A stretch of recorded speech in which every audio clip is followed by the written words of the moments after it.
Shalom. Hari ini juga kita akan renungkan Injil Yohanes pasal 1.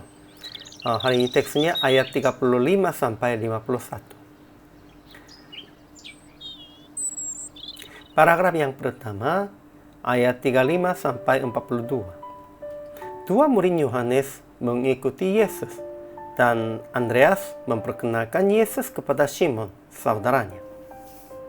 Paragraf yang kedua, ayat 43 sampai 51. Yesus memanggil Filipus. Dia juga memperkenalkan Yesus kepada Nathanael. Akhirnya mereka juga mengikuti Yesus. Kesimpulannya, Yohanes Pembaptis memperkenalkan Yesus dengan kata anak domba Allah. Kemudian dua murid Yohanesnya pergi mengikutinya.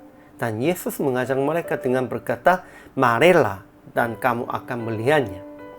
Mereka tinggal bersamanya pada hari itu.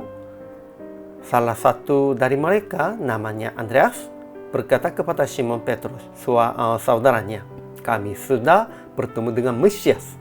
Kemudian Filipus yang dipanggil di Galilea itu berkata kepada Nathanael juga, temannya, "Kami sudah menemukan orang yang disebut oleh Musa dalam buku hukum Allah dan yang diwartakan oleh nabi-nabi." Tetapi Nathanael menolaknya dengan jawaban, "Mungkinkah sesuatu yang baik datang dari Nazaret?" Tetapi Filipus mengajaknya lagi, "Mari dan lihatlah." Kemudian Nathanael langsung bertemu dengan Yesus dan mengaku bahwa engkau anak Allah, engkau raja orang Israel. Ajaran tentang Allah. Pertama, Yohanes berkata kepada dua murid Yohanes yang mengikutinya, "Marilah dan kamu akan melihatnya." Kedua, ketika Yesus bertemu Simon, ia berkata, "Engkau Simon, anak Yohanes, engkau akan dinamakan Kefas," artinya Petrus. Ketiga, ketika Nathanael datang kepada Yesus, ia berkata, "Inilah seorang Israel sejati, tidak ada kepalsuan di dalamnya. Dan aku telah melihat engkau di bawah pohon ara." Keempat, Yesus berkata, "Sesungguhnya engkau akan melihat langit terbuka dan malaikat-malaikat Allah turun naik kepada anak manusia." Ini ajaran tentang Allah dan Yesus. Ajaran bagi kita. Pertama, Yohanes memperkenalkan Yesus kepada muridnya diri sendiri dan bolehkan mereka mengikuti Yesus. Sekalipun mereka pergi darinya, tidak usahlah tentang itu. Kedua, dua murid Yohanes mengikuti Yesus dan Andreas memperkenalkan Yesus kepada Simon, saudaranya.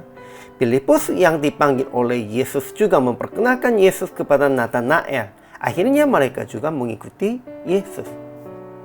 Ketiga, Filipus memperkenalkan Yesus kepada Nathanael dengan kata, "Kami telah menemukan dia yang disebut oleh Musa dalam kitab Taurat dan oleh para nabi, yaitu Yesus, anak Yusuf dari Nazaret." Keempat, Nathanael menolak perkataan Filipus dengan berkata, "Mungkinkah sesuatu yang baik datang dari Nazaret?" Tetapi ketika melihat tanda ajaib kecil, dia langsung berkata, "Rabi, engkau anak Allah, engkau raja orang Israel."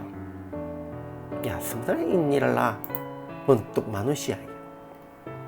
Jadi aplikasinya, pertama, serahkan semua dan jangan usaha memegang sebagai kepunyaan diri sendiri untuk pelayanan Tuhan. Semuanya serahkan saja. Sekalipun murid-muridnya pergi, itu juga bolehkan. Sekalipun Tuhan memintanya kepunyaan kita, itu juga harus bolehkan. Kalau itu untuk pelayanan Tuhan. Yohanes Pembaptis sudah bolehkan dua muridnya pergi. Dan sebenarnya banyak muridnya sudah pergi kepada Yesus. Kedua, kalau sungguh yakin Yesus adalah Mesias dan Juru Selamat kita, memperkenalkannya kepada saudara-saudara dan teman-teman. Ya, hari ini sudah tulisnya begitu.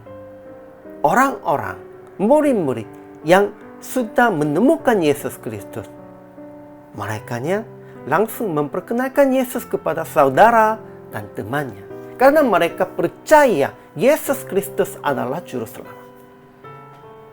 Ketiga, jangan konsentrasi hanya keajaiban kecil di dunia ini, memandang janji Tuhan tentang kerajaan surga. Ya, hari ini Nathanael sudah terkejut dan langsung mengakunya kepada Yesus Kristus, Anda anak Allah. Karena apa? Karena Yesus Kristus telah melihatnya pada waktu dia di bawah pohon aranya. Namun ini hanya keajaiban yang kecil. Yesus Kristus sudah berkata, merekanya akan melihatnya. Langit terbuka dan malaikat-malaikat Allah turun naik kepada anak manusia. Itu keajaiban yang lebih besar. Dan itu artinya mereka akan melihat keajaiban kerajaan Allah. Ya, praktik hari ini begitu aja. Memberi Alkitab sebagai hadiah kepada seorang yang belum mengenal Allah. Sama seperti murid-murid Yesus memperkenalkan Yesus kepada saudara dan teman. Supaya mereka memahami tentang Yesus dan menerima sebagai Juru Selamatnya. Inilah kewajiban hamba Tuhan. Hari ini juga selamat melayani. Tuhan